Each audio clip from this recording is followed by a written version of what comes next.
महाराष्ट्र के पिपरी चिचवड़ में कपड़े और जूते की दुकान में आगजनी में 3 दुकानें खाक, आग लगने से लाखों का नुकसान। उत्तर प्रदेश के लखीमपुर खीरी में फसल काट रहे किसान को तेंदुए ने उतारा मौत के घाट, किसान की मौत से परिजनों में कोहराम। रायबरेली में अनियंत्रित ट्रक ने कार सवारों को मारी टक्कर, हादसे में कार सवार सभी लोग बाल बाल बचे। महाकुंभ में स्नान करके वापस लौट रहे थे कार सवार।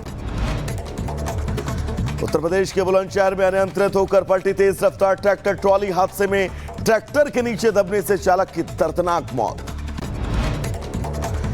एटा में जानवर के टकराने से बाइक में भीषण आग, बाइक सवार दंपत्ति ने भागकर बचाई जान, हादसे में पति पत्नी गंभीर रूप से घायल।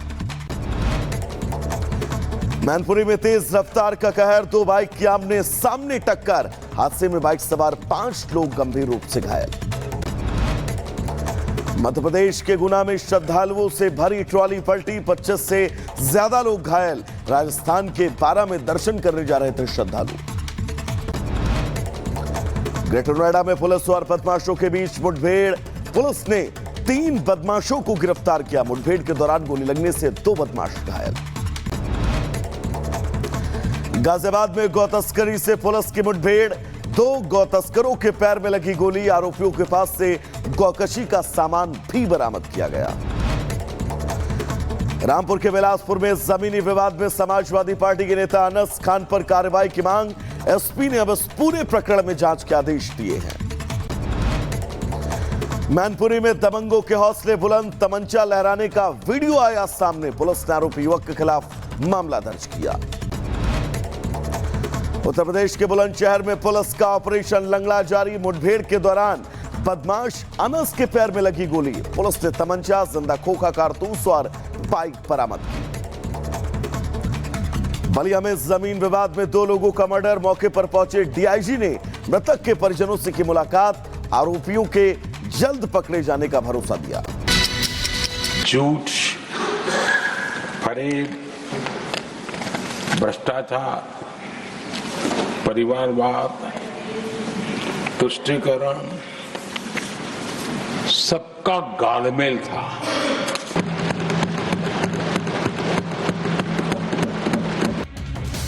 पीएम ने अपने भाषण में बाबा साहेब, आरक्षण, यूसीसी, आदिवासी, दिव्यांग, ट्रांसजेंडर, नारी शक्ति और इमरजेंसी का जिक्र किया। कांग्रेस और विपक्ष को घेरने के लिए कविताएं भी पढ़ी। तमाशा करने वालों को क्या खबर, हमने कितने तूफानों को पार कर दिया जलाया है।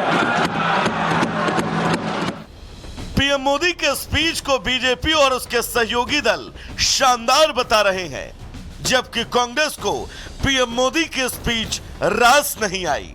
बीजेपी अध्यक्ष जेपी नड्डा ने पीएम मोदी के स्पीच के बाद सोशल साइट पर लिखा, माननीय प्रधानमंत्री श्री नरेंद्र मोदी जी ने राज्यसभा में आदरणीय राष्ट्रपति जी के अभिभाषण के धन्यवाद प्रस्ताव पर अपने जवाब में सशक्त, समृद्ध और विकसित भारत के निर्माण का पथ प्रशस्त किया है और अंत्योदय, सुशासन और गरीब कल्याण के ध्येय को नई दिशा दी है।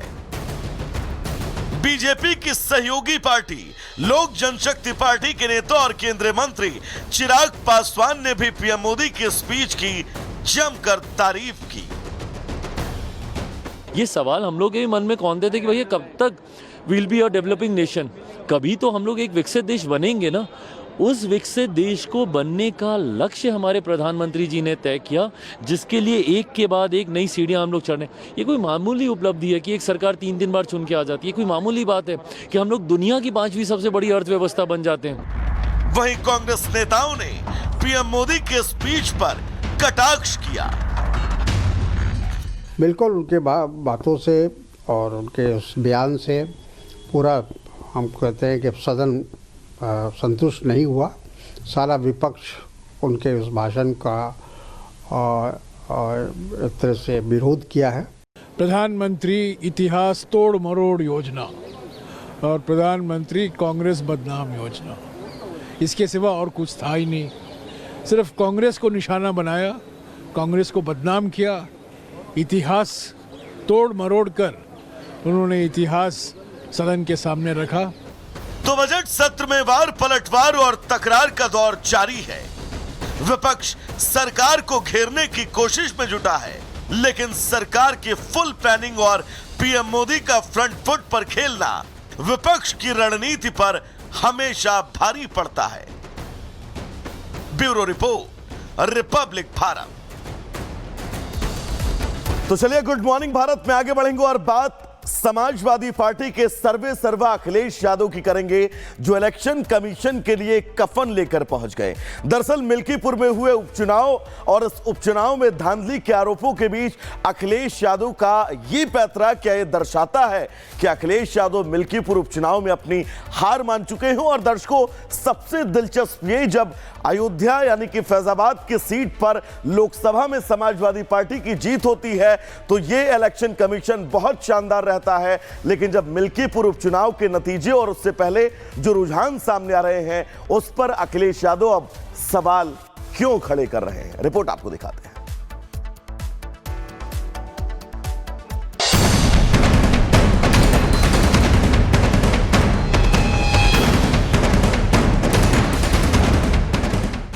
फरवरी को दिल्ली के साथ यूपी की मिल्कीपुर सीट पर उपचुनाव हुआ। नतीजे 8 फरवरी को आएंगे। हालांकि नतीजों से पहले ही विपक्षी खेमे में हार का डर दिखने लगा है। दिल्ली में केजरीवाल की पार्टी से लेकर यूपी में अखिलेश यादव पहले ही ईवीएम का रोना धोना शुरू कर चुके हैं। यकीन नहीं होता तो इन तस्वीरों को देख लीजिए। समाजवादी पार्टी के सांसदों ने संसद के बाहर चुनाव आयोग के खिलाफ प्रदर्शन किया। सफेद कपड़ा लेकर प्रदर्शन करते हुए नजर आ रहे हैं अखिलेश यादव। इस सफेद कपड़े पर लिखा है चुनाव आयोग। लोकतंत्र में मिल्कीपुर का चुनाव एक बहुत महत्वपूर्ण चुनाव होने जा रहा है। इसमें अनुभव मिलेगा कि आखिरकार चुनाव कैसे कराती है सरकार। कई 100 शिकायत करने के बाद भी चुनाव आयोग का पता नहीं लगा कि कहाँ चुनाव आयोग, इसलिए मजबूरी में हमें ये सफेद कपड़ा डालना पड़ रहा चुनाव आयोग। अखिलेश यादव आरोप लगा रहे हैं, चुनाव आयोग पर सवाल खड़े कर रहे हैं। हालांकि जब लोकसभा चुनाव में समाजवादी पार्टी ने सीटें जीती तब अखिलेश ने कुछ नहीं कहा था। अयोध्या जीतने पर फूले नहीं समाने वाले अखिलेश यादव को भला अब काउंटिंग से पहले ही कौन सा खौफ खाया जा रहा है। अखिलेश यादव भाषा की मर्यादा तोड़ रहे हैं। चुनाव आयोग पर जिस तरह की जबान वो बोल रहे हैं वो दुर्भाग्यपूर्ण है। जब यूपी में 37 सीटें जीत गए तब तो चुनाव आयोग बहुत अच्छा था। 6 महीने पहले इलेक्शन कमीशन हिमालय पर था, अद्भुत था जब जीत गए थे 42 सीट।